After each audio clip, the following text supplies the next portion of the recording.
Last lecture तक हमने dipole के बारे में इलेक्ट्रिक फील्ड और potential, electric potential due to dipole, ये सारी कुछ चीज़ें पढ़ ली हैं, उनसे रिलेटेड कुछ क्वेश्चंस भी किए थे। लास्ट लेक्चर में मैंने आपको एक क्वेश्चन दिया था और वो क्वेश्चन ये था शॉर्ट डाइपोल वाला, जो अभी आपकी स्क्रीन के सामने है। तो मैंने आपको ये बोला था कि आप ये क्वेश्चन एक बार खुद से ट्राई करेंगे। तो अगर जिन्होंने ये क्वेश्चन खुद से ट्राई किया है तो उनके लिए मैं आंसर बता दे रहा हूँ। तो जो आंसर आएगा इस क्वेश्चन का, that is R vector is equals to √5/√2 I cap plus J cap. तो ये आंसर हो जाएगा। जिनका भी ये आंसर आया वो सही आंसर है, जिनका नहीं आया अभी हम देख लेंगे किस तरीके से इस क्वेश्चन को एग्जीक्यूट किया जाएगा।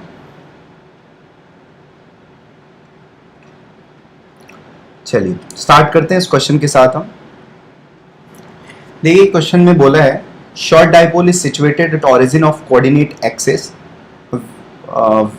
with its axis along x axis and equator along y axis। तो डाइपोल है, तो डाइपोल की एक्सिस x एक्सिस के along है, ये बोला गया है।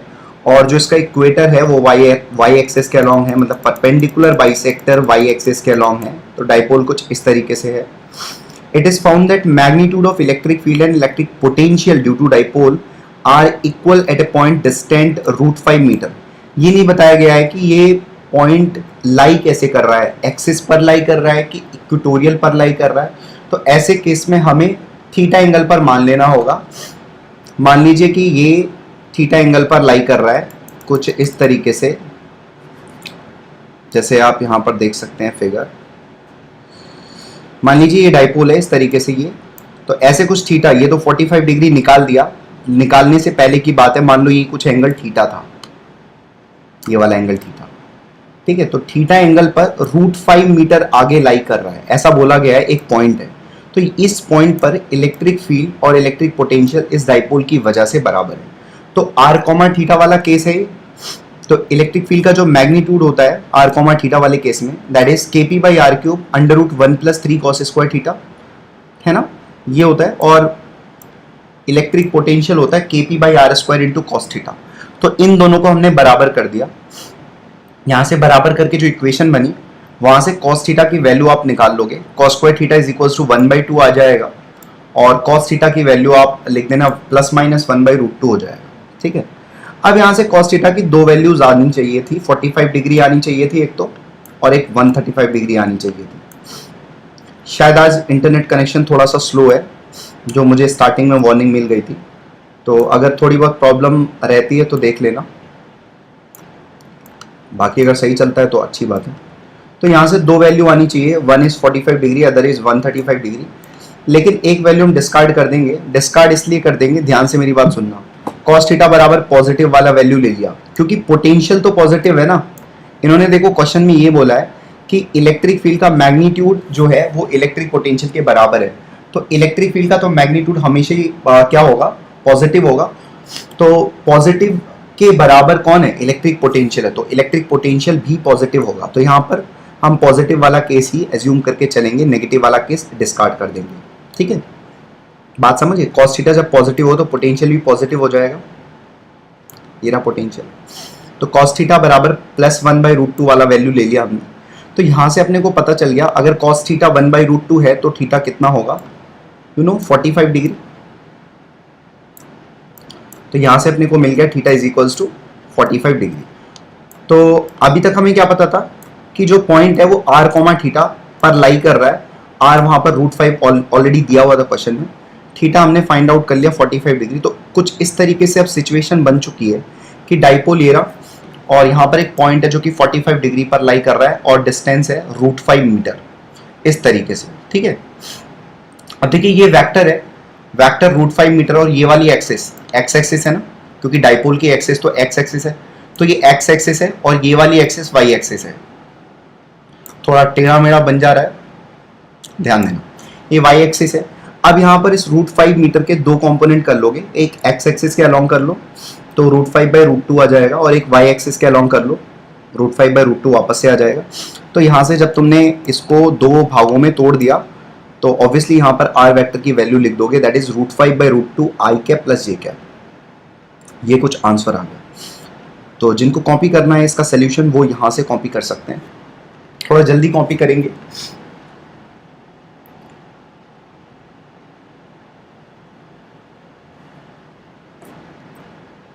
बाकी अगर कोई डाउट है इस क्वेश्चन में तो वो मुझसे तुम पूछ सकते हो।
चलो तो यहाँ तक आंसर लिख लिया होगा आपने, जिनका छूट गया है वो आंसर लिख लेंगे और आगे बढ़ेंगे।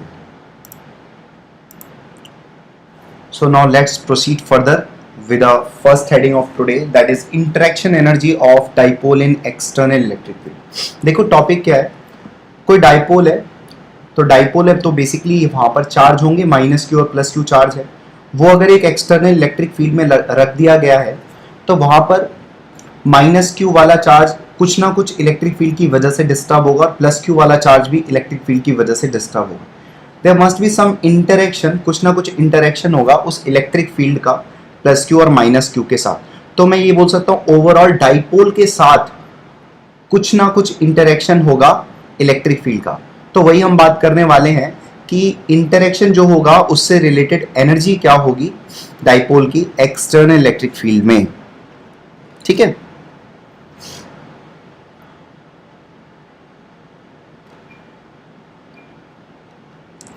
तो उसकी बातें हम यहां पर करेंगे। ठीक है, इंटरेक्शन एनर्जी देखेंगे। जैसे हमने देखा था दो चार्ज पार्टिकल Q1 Q2 की इंटरेक्शन एनर्जी होती थी K Q1 Q2 upon R। I hope आपको याद होंगी ये सारी चीजें। इंटरेक्शन एनर्जी की बातें हम कर रहे हैं। इंटरेक्शन एनर्जी को पोटेंशियल एनर्जी भी बोल सकते हो कि अगर एक डाइपोल एक्सटर्नल इलेक्ट्रिक फील्ड में रख दिया जाए तो उस डाइपोल की पोटेंशियल एनर्जी क्या हो जाएगी, उसकी बातें हम यहाँ पर कर रहे हैं। ठीक है, चलिए स्टार्ट करते हैं। तो यहाँ पर देखिए इलेक्ट्रिक फील्ड है, एक्सटर्नल इलेक्ट्रिक फील्ड को दिखाया गया है और एक डाइपोल को इस तरीके से थीटा एंगल पर रख दिया गया है। थीटा है angle between electric field vector and dipole moment. ठीक है, डाइपोल मोमेंट के बीच में और इलेक्ट्रिक फील्ड के बीच में थीटा एंगल ले लिया गया है। मैं आपको सिर्फ यहाँ पर फॉर्मूला बेस्ड बातें बताऊंगा, कैसे चीजें आई हैं इस पर हम अभी फोकस नहीं करेंगे। अब देखिए अगर डाइपोल को इलेक्ट्रिक फील्ड में ऐसे रख दिया गया थीटा एंगल पर, तो जो इंटरेक्शन एनर्जी होगी डाइपोल की उसका फॉर्मूला जो होगा, इंटरेक्शन एनर्जी को हम पोटेंशियल एनर्जी भी बोल सकते हैं। पोटेंशियल एनर्जी डाइपोल की जो होगी इस एक्सटर्नल इलेक्ट्रिक फील्ड में, उसको हम लिखेंगे minus P vector dot E vector. P vector क्या है, dipole movement.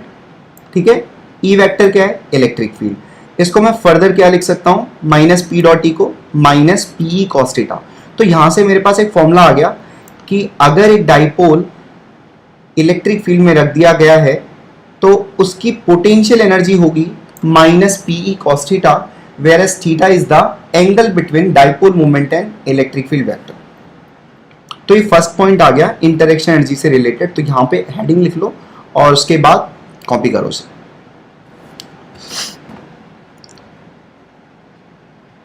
Hello Swati Giram,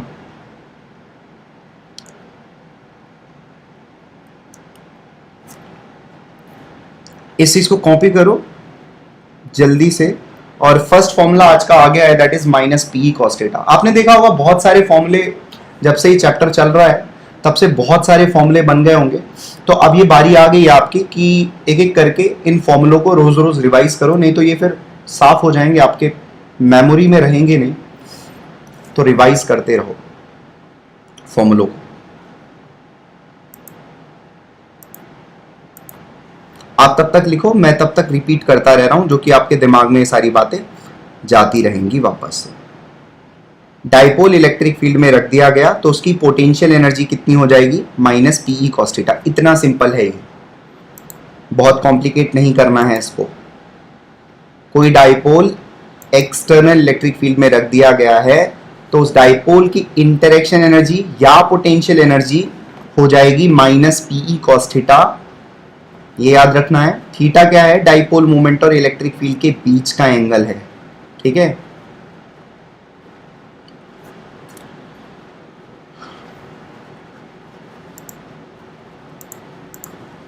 तो ये हमारा हो गया पहला फॉर्मूला आज का, that is minus PE cos theta, ठीक है। ऐसे भी याद कर सकते हो या u बराबर माइनस पी डॉट ई, ऐसे भी याद कर सकते हो, जैसी तुम्हारी इच्छा वैसे याद करो,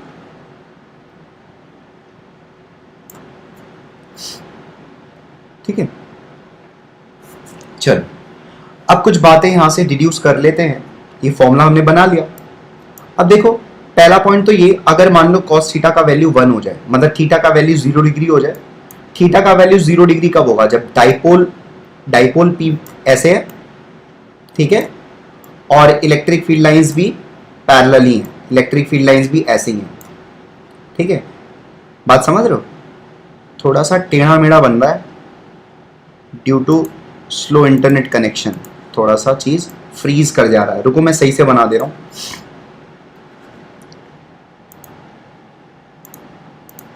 देखो मान लो इलेक्ट्रिक फील्ड ऐसे है, ठीक है, और डाइपोल को भी हमने इसी डायरेक्शन में इस तरीके से प्लेस कर दिया। इसकी बात कर रहा हूं। तो यहां पर डाइपोल मोमेंट के बीच में और इलेक्ट्रिक फील्ड के बीच में जो एंगल बन रहा है दैट इज 0 डिग्री, ठीक है। तो उसकी बात कर रहे हैं। अगर थीटा 0 होगा तो cos थीटा की वैल्यू कितनी हो जाएगी, 1 हो जाएगी। तो उस केस में cos थीटा अगर 1 हो गया तो यहां पर u की जो वैल्यू आएगी दैट इज माइनस पीई। तो इस केस में u जो होगा ना, u बोले तो पोटेंशियल एनर्जी डाइपोल की या इंटरैक्शन एनर्जी की बात कर रहे हैं, u मिनिमम हो जाएगा। तो ये याद रखेंगे, u मिनिमम कब होगा, पोटेंशियल एनर्जी मिनिमम कब होगी, जब डाइपोल मोमेंट किस दिशा में रखा होगा, इलेक्ट्रिक फील्ड की दिशा में रखा होगा, या यूं बोल दें कि थीटा 0 डिग्री होगा, ठीक है। उस केस में पोटेंशियल एनर्जी मिनिमम होगी। और जब पोटेंशियल एनर्जी मिनिमम होती है तो स्टेबिलिटी क्या होती है, मैक्सिमम होती है। तो डाइपोल की स्टेबिलिटी इस केस में मैक्सिमम होगी। किस केस में, जब डाइपोल को इलेक्ट्रिक फील्ड की दिशा में रखेंगे तो डाइपोल की स्टेबिलिटी मैक्सिमम होगी, पोटेंशियल एनर्जी मिनिमम होगी, ठीक है। एक और बात कर लेते हैं। मान लो theta is equals to 180 degree हो गया। 180 डिग्री बोले तो आपकी डाइपोल मूवमेंट ऐसे रख दिया गया और इलेक्ट्रिक फील्ड ऐसे है, ठीक है। इलेक्ट्रिक फील्ड ऐसे है और डाइपोल ऐसे है, डाइपोल मूवमेंट की डायरेक्शन इधर है, ठीक है। अगर ऐसा कर दिया हमने तो थीटा 180 डिग्री हो जाएगा आपकी, और cos थीटा की वैल्यू -1 हो जाएगी। तो फिर यहां पर u का जो वैल्यू आएगा वो p आएगा, पॉजिटिव में आ गया। तो यहां पर u का जो वैल्यू है वो मैक्सिमम हो गया, मतलब पोटेंशियल एनर्जी मैक्सिमम हो गई। और जब पोटेंशियल एनर्जी मैक्सिमम होती है तो स्टेबिलिटी मिनिमम हो जाती है। तो कम से कम स्टेबल रहेगा डाइपोल इस केस में। मतलब अगर डाइपोल को इलेक्ट्रिक फील्ड के ऑपोजिट दिशा में रख दोगे तो डाइपोल की स्टेबिलिटी लीस्ट होगी, है ना, कम से कम डाइपोल की स्टेबिलिटी होगी। डाइपोल ऐसे नहीं रहना चाहेगा। ये वाला जो पोजीशन है ना, ऐसे अगर तुम डाइपोल को रखोगे तो ये वाले पोजीशन में डाइपोल नहीं रहना चाहेगा, वो अनस्टेबल है इस वाली पोजीशन में। डाइपोल किस वाली पोजीशन में रहना चाहेगा, इस वाली पोजीशन में डाइपोल रहना चाहेगा, ठीक है। ये कौन सी पोजीशन है, जब इलेक्ट्रिक फील्ड की दिशा में डाइपोल को रखा गया है वो स्टेबल पोजीशन है, और जब इलेक्ट्रिक फील्ड की ऑपोजिट दिशा में डाइपोल को रखा गया है तो वो अनस्टेबल पोजीशन है, ठीक है। मैंने तीसरा केस नहीं लिखा है लेकिन मैं आपके साथ डिस्कस कर लेता हूं। मान लो थीटा की वैल्यू 90 डिग्री हो जाती है, ठीक है। मान लो कि इलेक्ट्रिक फील्ड भाई ऐसे, ये मान लो इलेक्ट्रिक फील्ड, ठीक है, और डाइपोल को हम ऐसे रख देते हैं परपेंडिकुलरली, ऐसे करके, ठीक है। तो अब बताओ थीटा कितना हो गया, 90 डिग्री हो गया, है ना। थीटा कितना हो गया, 90 डिग्री हो गया। अब 90 डिग्री हो गया तो बताओ कॉस थीटा कितना होगा, 0 हो जाएगा। तो अभी कितनी पोटेंशियल एनर्जी हो गई, इस केस में यू कितना हो गया, 0 हो गया, है ना। तो अगर मान लो डाइपोल को हम इलेक्ट्रिक फील्ड के परपेंडिकुलरली रख देते हैं तो उस केस में कोई भी इंटरेक्शन एनर्जी नहीं होगी डाइपोल की इलेक्ट्रिक फील्ड के साथ, ठीक है। तो ये तीसरा वाला भी पॉइंट लिख लेना, मैंने यहां पर नहीं लिखा है लेकिन अब मैं लिख दे रहा हूं। तो थीटा बराबर 90 डिग्री, कॉस थीटा 0 हो जाएगा और उस केस में डाइपोल की इंटरेक्शन एनर्जी 0 हो जाएगी, किसके साथ, इलेक्ट्रिक फील्ड के साथ, या डाइपोल की पोटेंशियल एनर्जी 0 हो जाएगी। तो ये 3 केस हो गए इस वाले फॉर्मूले से। तो तीनों केस को बहुत जल्दी से लिख लो।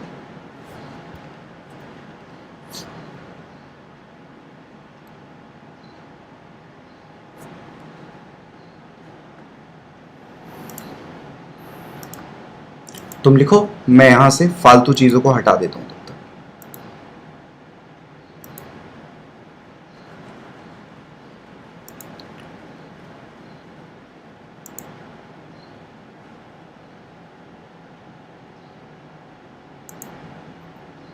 कुछ पॉइंट एक्स्ट्रा जो मैं यहां पर लिखता नहीं हूं लेकिन बोल देता हूं, उन्हें भी लिख लिया करो। जैसे यू इज मिनिमम तो पोटेंशियल एनर्जी मिनिमम से स्टेबिलिटी मैक्सिमम है, तो वो वाला पॉइंट भी लिख लिया करो। ओरिएंटेशन लिख लेना यहां पर, ठीक है। जो ये वाला पॉइंट है इसका ओरिएंटेशन ये है। ओरिएंटेशन बोले तो डाइपोल को इलेक्ट्रिक फील्ड के रिस्पेक्ट में कैसे रखा गया है। कोई प्रॉब्लम तो पूछ लेना।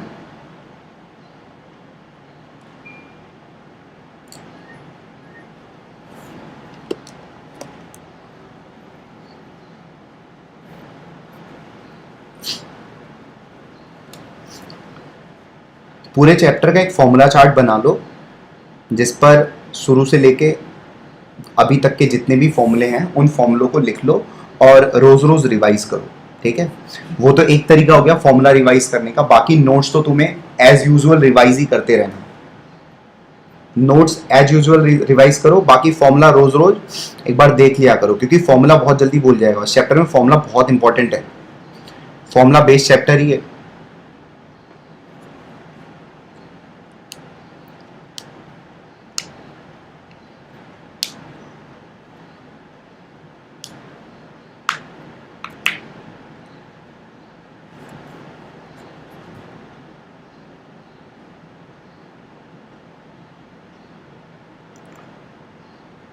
चलो लिख लिया ये थर्ड वाला केस भी इंक्लूड कर लेना यहां पर, थर्ड वाला कि थीटा 90 होगा तो कॉस थीटा की वैल्यू, हाँ चैप्टर, यस चैप्टर ऑलमोस्ट खत्म होने वाला है। चैप्टर खत्म होने वाला है, नया चैप्टर स्टार्ट करेंगे तो फिर आपको उसमें बेनिफिट होगा, फिर वहां से स्टार्ट कर लेना आप। और सारी वीडियोस तो ऑलरेडी पड़ी हुई हैं, अगर आपको देखना है तो आप देख सकते हो। जो भी नए स्टूडेंट्स यहाँ पर जुड़ रहे हैं काफ़ी टाइम बाद, उन्हें लग रहा है कि ये चैप्टर तो ऑलमोस्ट खत्म होने वाला है, तो मैं उनसे ये बोलूँगा कि ऑलरेडी सारे चैप्टर की वीडियोस तो ऑलरेडी एक एक करके, मतलब टॉपिक वाइज, मतलब सीरियल वाइज वीडियोस अवेलेबल हैं, तो आप वहाँ पर जाके देख सकते हो चैप्टर को पूरा अच्छे तरीके से। एक दिन में एक ही देखें, एक से ज़्यादा डाइजेस्ट ना करने की कोशिश करें, ठीक है। तो डाइजेस्ट कर नहीं पाओगे एक से ज़्यादा अगर आप नए स्टूडेंट हो, आप क्लास 12th में हो, अभी पहली बार पास आउट नहीं हो, रिपीटर नहीं। चलो ये पॉइंट आपने लिख लिया होगा,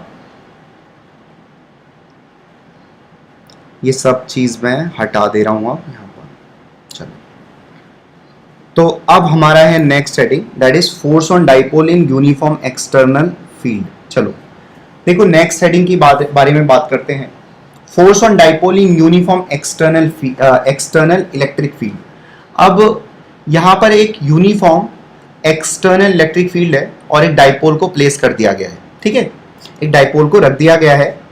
अब डाइपोल पर फोर्स लगेगा या नहीं लगेगा, कितना लगेगा, वो चीज हम यहाँ पर देखने वाले हैं। वापस से एक्सटर्नल इलेक्ट्रिक फील्ड है हमारे पास, एक्सटर्नल इलेक्ट्रिक फील्ड में डाइपोल रख दिया गया है। अब वो डाइपोल कितना फोर्स एक्सपीरियंस करेगा, डाइपोल पर कितना फोर्स लगेगा, वो सारी चीजें इस सेक्शन में हम देखेंगे, ठीक है। अगर तुम घर पर अच्छे से इस चीज को समझना चाहते हो ना, तो तुम पता है क्या करना, तुम एक काम करना कि डाइपोल को माइनस क्यू और प्लस क्यू में खोल लेना, ठीक है। ये एरो क्या है, एरो, एरो की तरफ प्लस क्यू बना देना, जैसे यहां पर देखो मैंने बनाया है, इसको थोड़ा देखो ध्यान से। ये देखो, ये जो ये पी वेक्टर बनाया है ना इस तरीके से एरो, ये है क्या, ये माइनस क्यू और प्लस क्यू तो है। ये देखो ये, ठीक है, थोड़ा सा जूम कर देता हूं, इसको दिखाता हूं तुम्हें। चलो अब ये देखो थोड़ा सा, पहले थोड़ा सा ना सीधी लाइन कर लेते हैं, ये हो गई है टेढ़ी लाइन अजीब सी। अब देखो ये जो एरो दिख रहा था ना तुमको, वो ये था, ऐसे dot dot dot dot dot dot कर देते हैं, ये माइनस क्यू प्लस क्यू, ठीक है। अब देखो इलेक्ट्रिक फील्ड किधर है, इलेक्ट्रिक फील्ड किधर है, इस दिशा में इलेक्ट्रिक फील्ड लगाया हमने, ठीक है, इस दिशा में इलेक्ट्रिक फील्ड लगाया हमने। तो पॉजिटिव वाले चार्ज पर किधर फोर्स लगेगा, जिस डायरेक्शन में इलेक्ट्रिक फील्ड होगा उधर ही फोर्स लगेगा, Q इंटू ई, ये फोर्स लग गया। और माइनस क्यू पर फोर्स किधर लगेगा, जिधर इलेक्ट्रिक फील्ड होगा उसके ऑपोजिट, तो यहां पर माइनस क्यू पर इस डायरेक्शन में क्यू ई फोर्स लग गया। तो अगर मैं बात करूं आपसे टोटल फोर्स, डाइपोल पर टोटल फोर्स कितना है, वो तो जीरो ही आया, क्योंकि क्यू ई जितना इधर लग रहा है फोर्स, उतना ही फोर्स लेफ्ट हैंड साइड में लग रहा है। तो यहां पर टोटल फोर्स ऑन डाइपोल कितना हो गया, जीरो हो गया। बात समझे। तो बात क्या है कि यूनिफॉर्म एक्सटर्नल इलेक्ट्रिक फील्ड में अगर डाइपोल को रखा जाता है तो उस पर टोटल फोर्स कितना रहेगा, जीरो। तो यहां पर एक पॉइंट फिर लिखा गया है, ये आप पॉइंट देखो, total force on dipole in uniform external electric field is always zero. This is very important point, वापस से रिपीट कर रहा हूं, total force on dipole in uniform external electric field is always zero. यहां पर एक important बात है, यूनिफॉर्म इलेक्ट्रिक फील्ड होना चाहिए। अगर मैं बोलूं कि total force on dipole in non uniform electric field is always zero, वो गलत हो जाएगा। यूनिफॉर्म इलेक्ट्रिक फील्ड में ही बातें कर रहे हैं कि टोटल फोर्स जीरो होगा, नॉन यूनिफॉर्म इलेक्ट्रिक फील्ड में टोटल फोर्स जीरो नहीं होगा, ठीक है, यूनिफॉर्म में जीरो होगा। ये बात समझ में आ गई। चलो, तो इसका मतलब क्या हुआ, टोटल फोर्स जीरो है, इसका मतलब dipole is in dipole in external electric field is always in translational equilibrium. Dipole को अगर मैंने यूनिफॉर्म इलेक्ट्रिक फील्ड में रख दिया, टोटल फोर्स जीरो आ गया, इसका मतलब वो कौन से इक्विलिब्रियम में है, ट्रांसलेशनल इक्विलिब्रियम में, वो लीनियर मोशन परफॉर्म नहीं कर सकता, ठीक है, बात समझे। अब देखो थीटा बराबर 180 डिग्री पर हमने क्या देखा था अभी थोड़ी देर पहले, पोटेंशियल एनर्जी मैक्सिमम थी, ठीक है, पोटेंशियल एनर्जी मैक्सिमम थी। तो इक्विलिब्रियम की अगर हम बात करें, कैसा इक्विलिब्रियम होगा, जैसे थीटा बराबर 180 डिग्री, चलो सुनो ध्यान से, इलेक्ट्रिक फील्ड ऐसे है, सुनना ध्यान से है ना, ये इलेक्ट्रिक फील्ड है, यूनिफॉर्म इलेक्ट्रिक फील्ड है, और हमने डाइपोल को ऐसे रख दिया उल्टा करके 180 डिग्री पर। तो डाइपोल पर अगर टोटल फोर्स में पूछूं, यूनिफॉर्म इलेक्ट्रिक फील्ड है, डाइपोल पर टोटल फोर्स कितना है, जीरो बोलोगे, इसका मतलब डाइपोल किस चीज में, इक्विलिब्रियम में, ठीक है। अब मैं तुमसे पूछ रहा हूं कि ये इक्विलिब्रियम स्टेबल इक्विलिब्रियम है या अनस्टेबल इक्विलिब्रियम है, तो तुम्हें सोचना पड़ेगा कि पोटेंशियल एनर्जी क्या है। अगर पोटेंशियल एनर्जी मैक्सिमम होती है तो इक्विलिब्रियम अनस्टेबल होता है, और अगर पोटेंशियल एनर्जी मिनिमम होती है तो इक्विलिब्रियम स्टेबल होता है, इस चीज को याद रखना। तो इक्विलिब्रियम तो है, अब यहां पर तुम्हें सोचना होगा क्या ये स्टेबल इक्विलिब्रियम है या अनस्टेबल इक्विलिब्रियम है। मैंने क्या बताया था अभी थोड़ी देर पहले आपको कि डाइपोल ऐसे नहीं रहना चाहता, वो तुरंत अपनी डायरेक्शन को पलट के इलेक्ट्रिक फील्ड की दिशा में कर लेगा। तो ये कैसा इक्विलिब्रियम हुआ, अनस्टेबल इक्विलिब्रियम हुआ। तो अगर थीटा बराबर 180 डिग्री पर डाइपोल प्रेजेंट है इलेक्ट्रिक फील्ड के अंदर, तो वो इक्विलिब्रियम कैसा हो जाएगा, अनस्टेबल इक्विलिब्रियम। और थीटा बराबर 0 डिग्री पर अगर डाइपोल है तो वो इक्विलिब्रियम कैसा होगा, स्टेबल इक्विलिब्रियम, वहां पर पोटेंशियल एनर्जी मिनिमम हो जाएगी, ठीक है। तो ये वाला पॉइंट लिख लो, यहां से स्टार्ट कर लो, force on dipole in uniform external electric field, ये हेडिंग लिखो।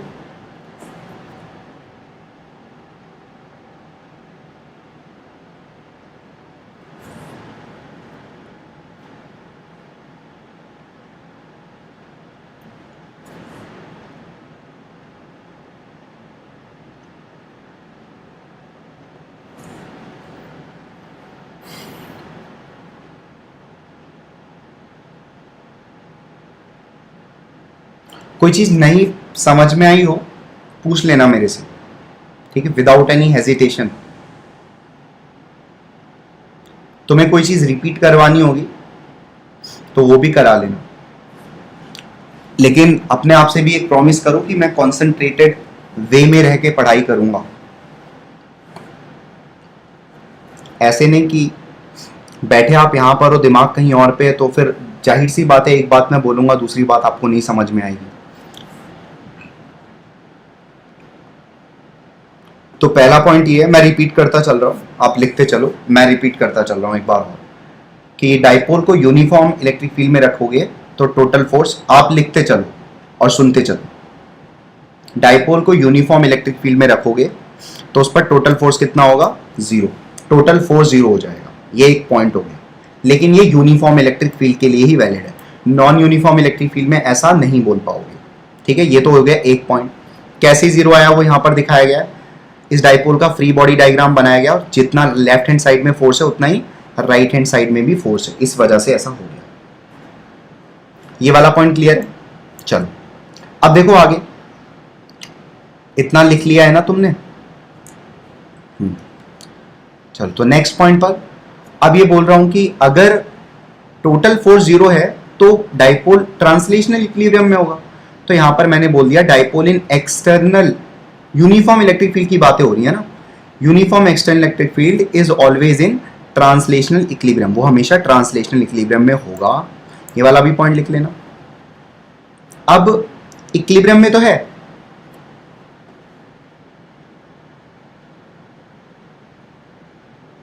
ये लेक्चर खाली जो 2020 में एग्जाम दे रहे हैं उनके लिए है? नहीं, ये लेक्चर 12th क्लास के लिए कोई भी पढ़ सकता है। ये लेक्चर तो 12th क्लास में इलेक्ट्रोस्टैटिक्स के लिए है, कोई भी इसको देख सकता है, ठीक है। चाहे आप 2020 में एग्जाम दो, चाहे आप 2021 में एग्जाम दो, आपका इलेक्ट्रोस्टैटिक्स नहीं तैयार है, आप 2020 में एग्जाम देना चाहते हो तो भी आप पढ़ सकते हो, आप इस साल क्लास 12th में गए हो तो भी आप पढ़ सकते हो। चलिए आगे बढ़ते हैं। तो ये वाला पॉइंट आपने लिख लिया होगा कि ट्रांसलेशनल इक्विलिब्रियम में होगा। अब यहां पर दो बातें और आ गई कि वो इक्विलिब्रियम स्टेबल होगा, अनस्टेबल होगा। कब स्टेबल इक्विलिब्रियम आएगा और कब अनस्टेबल इक्विलिब्रियम आएगा? तो जब डाइपोल 180 डिग्री का एंगल बना रहा होगा इलेक्ट्रिक फील्ड से तो उस समय अनस्टेबल इक्विलिब्रियम होगा, ठीक है, क्योंकि पोटेंशियल एनर्जी मैक्सिमम हो जाएगी।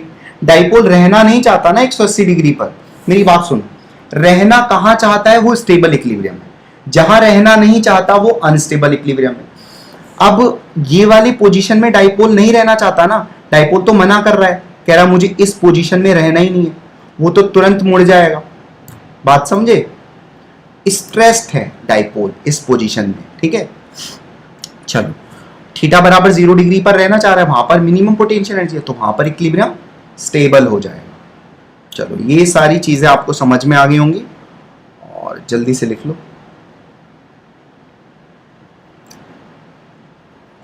फिर भी अगर कोई डाउट परसिस्ट करती है तुम में तो पूछ लेना without any hesitation.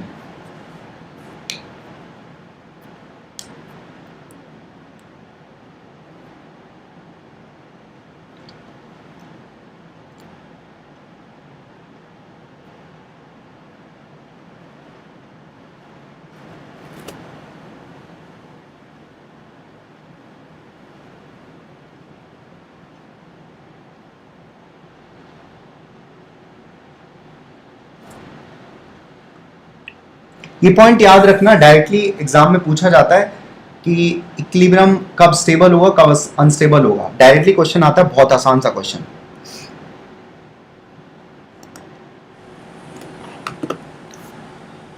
Okay, so starting with the next heading that is force on dipole in non uniform external electric field. अब हम बात करेंगे कि इलेक्ट्रिक फील्ड नॉन यूनिफॉर्म है तो फिर डाइपोल पर कितना फोर्स लगेगा। आपकी डेफिनेटली फोर्स 0 नहीं होगा, ठीक है, फोर्स अलग तरीके से निकालेंगे। तो यहां पर हमने एक नॉन यूनिफॉर्म इलेक्ट्रिक फील्ड ले लिया और डाइपोल को रख दिया इस तरीके से, ठीक है। अब हम यहां पर फोर्स निकालना चाहते हैं, तो आपको याद होगा क्लास 11th में आपने ये फॉर्मूला जरूर पढ़ा होगा, F is equals to F conservative is equals to minus del U by del R। याद आया होगा? नहीं याद आया तो याद कर लेना, ठीक है, F is equals to minus D U by D R होगा, इस फॉर्मूले को याद कर लेंगे। तो अब U पोटेंशियल एनर्जी कितनी होती है डाइपोल की, अभी हम पहले पॉइंट में क्या पढ़ चुके हैं, that is minus P dot E. याद आया कुछ, जोड़ दो दिमाग पर, माइनस पी डॉट ई। ठीक है, खुद से चीजों को ना बार बार बोला करो मन ही मन, फॉर्मूले तो याद हो जाएंगे। माइनस पी डॉट ई, तो U minus P dot E होता है, F बराबर minus D U by D are लगा दिया हमने इस केस में। तो ये देखो, अब यहां पर इलेक्ट्रिक फील्ड ही नॉन यूनिफॉर्म है ना, तो वेरिएबल तो E है, P तो वेरिएबल नहीं है, तो P को तो मैं D के बाहर निकाल सकता हूं, डेरिवेटिव के बाहर निकाल सकता हूं। तो P को मैंने माइनस P को डेरिवेटिव के बाहर निकाल लिया, तो minus P into minus plus P हो गया, P dot D E by D are. बात समझे, P dot, this is dot D E by D are. तो यहां से अब नॉन यूनिफॉर्म इलेक्ट्रिक फील्ड में डाइपोल कितना फोर्स एक्सपीरियंस कर रहा होगा वो मैं यहां से फाइंड आउट कर सकता हूं। F की वैल्यू क्या आ गई, P dot D E by D are. तो ये एक फॉर्मूला फिर से बन गया। ठीक है, तो ये लिखो हेडिंग, उसके बाद ये फॉर्मूला लिख लो।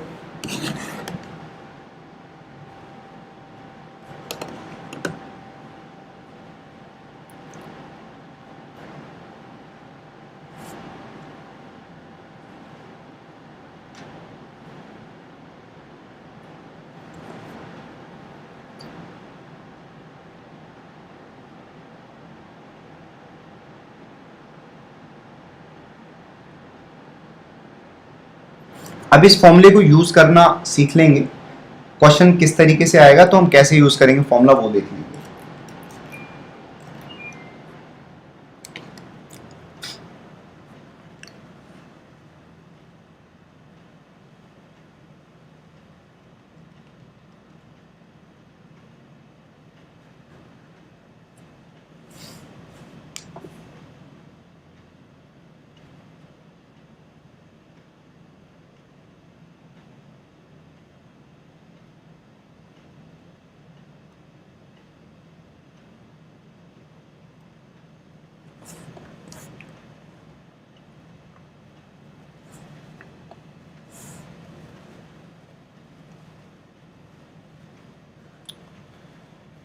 Okay,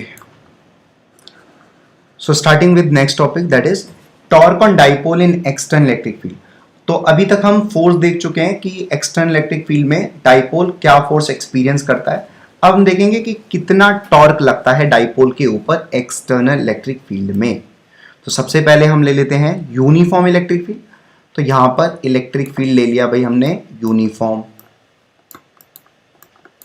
तो यूनिफॉर्म इलेक्ट्रिक फील्ड है, डाइपोल को हमने इलेक्ट्रिक फील्ड से थीटा एंगल पर रख दिया, जैसा आप देख पा रहे हो सामने।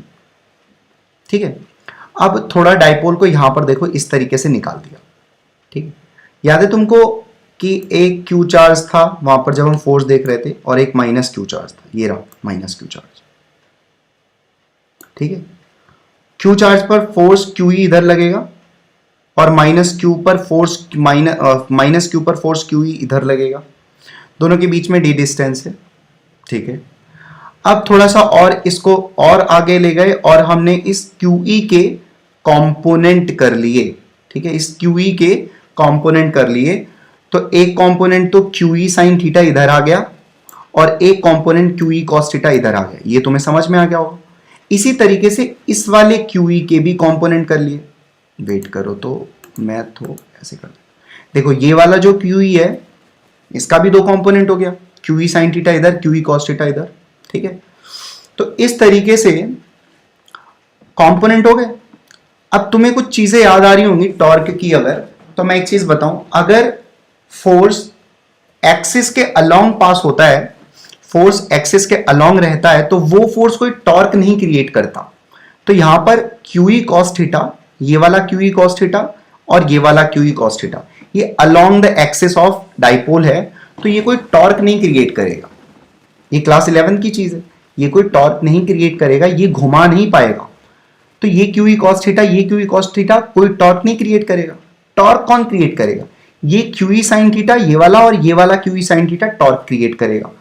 तो ठीक है, वापस से इस चीज को यहां पर मेंशन कर दिया गया है, QE cos theta will not make any torque as it is along the axis of dipole. अगर आपको नहीं मालूम है तो याद कर लेना, किसी भी एक्सिस के अलोंग अगर कोई फोर्स रहता है तो वो कोई टॉर्क नहीं बनाता।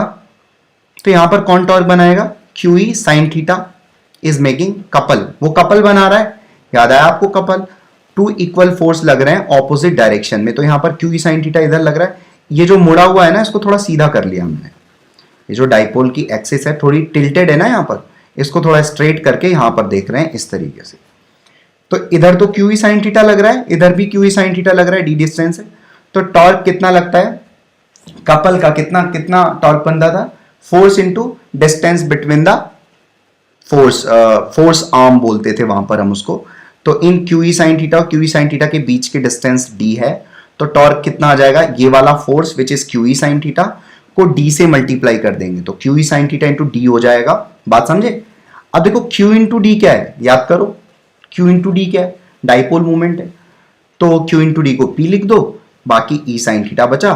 तो यहां से टॉर्क का फॉर्मूला क्या आ गया? PE sin theta.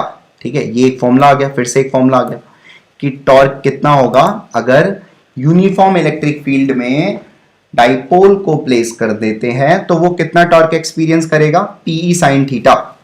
ठीक है, इसको वेक्टर फॉर्म में हम ऐसे लिख देंगे, torque vector is equals to P cross E। तो ये दो फॉर्मूले, मतलब दो फॉर्मूले नहीं है, एक फॉर्मूला ही है। ये स्केलर फॉर्मेट में है, tau is equals to PE sin theta, और ये वेक्टर फॉर्मेट में है, टाउ वेक्टर बराबर P क्रॉस E। तो इस तरीके से एक और फॉर्मूला आ गया। वापस से बोल रहा हूं, अगर हम डाइपोल को यूनिफॉर्म इलेक्ट्रिक फील्ड में प्लेस करते हैं तो डाइपोल के ऊपर कितना टॉर्क एक्सपीरियंस होगा?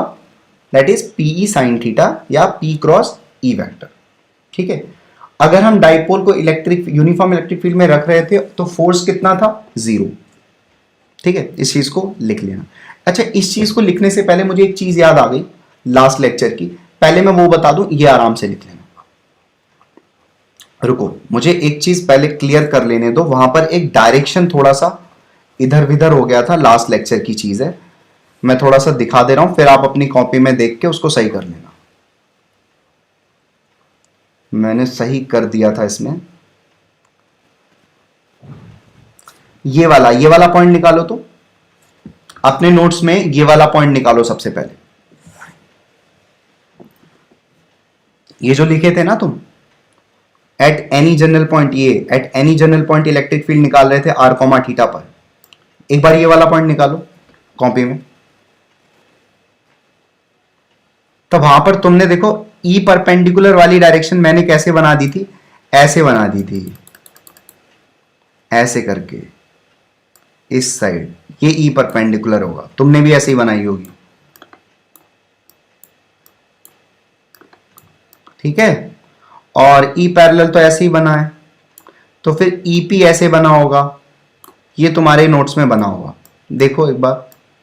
ठीक है, ये E परपेंडिकुलर वाला गलत हो जाएगा यार। पता है क्यों गलत हो जाएगा? क्योंकि तुम्हें पता है कि परपेंडिकुलर बाइसेक्टर पर इलेक्ट्रिक फील्ड की जो डायरेक्शन होती थी वो ऑपोजिट होती थी डाइपोल मोमेंट के, तो इधर आना चाहिए। तो यहां पर E परपेंडिकुलर इधर नहीं आना चाहिए, इधर आना चाहिए। तो इसको सही कर लो, E परपेंडिकुलर। तो अगर E परपेंडिकुलर, थोड़ा जूम कर दे रहा हूं, शायद दिखने में प्रॉब्लम हो रही हो तुम्हें, तो ये लो जूम कर दिया, इसको सही से कर लो। ये वाला E परपेंडिकुलर सही कर लो, E परपेंडिकुलर की डायरेक्शन गलत हो गई है तो इसलिए EP की भी डायरेक्शन बदल जाएगी। तो E पैरेलल तो सही डायरेक्शन में है, लेकिन E परपेंडिकुलर सही कर लो तुम। ठीक है, EP ऐसे, और अल्फा यहां से बना लेना। ये अल्फा तो अभी भी E पैरेलल और EP के बीच का एंगल है, बाकी सारी चीजें सही है। डायरेक्शन थोड़ा सा चेंज कर लो E परपेंडिकुलर वाला।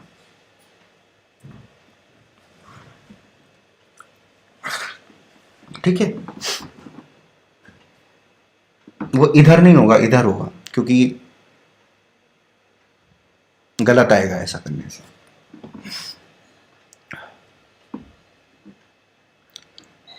अगर तुम्हें देखना है ना ये कैसे आया, सुनो, तुम्हें देखना है ये प्रूफ कैसे हुआ पूरी तरीके से, तो इसका बहुत पहले ना मैंने 1 साल पहले के करीब वीडियो बना रखा है, डाइपोल का प्रूफ, सारा प्रूफ, इलेक्ट्रिक फील्ड और पोटेंशियल पूरा प्रूफ। तो तुम ना चैनल पर जाके चाहे तो ऐसे टाइप कर दो कि electric field due to dipole करके, जी शाइन करके, तो भी आ जाएगा, या तो देखना ऐसे स्क्रॉल करना वीडियोस में, बहुत पहले की वीडियो है, उसे बहुत प्रॉपरली मैंने इसका प्रूफ बताया हुआ। अगर किसी को बहुत इंटरेस्ट हो तो इसका प्रूफ जाके देख लेगा, अदरवाइज तो फॉर्मूला याद करो, ठीक है। तुम्हें जरूरत इतनी है नहीं प्रूफ करने की, लेकिन अगर तुम्हारी इच्छा, तुम्हारे अंदर जिज्ञासा जागृत होती है कि हम तो प्रूफ कर लेंगे, प्रूफ करेंगे इस चीज को, तो कर लेना प्रूफ। ये चीज सही कर ली होगी अब तक। चलो अब आ जाते हैं अपने उसी पॉइंट पर, कहां गया,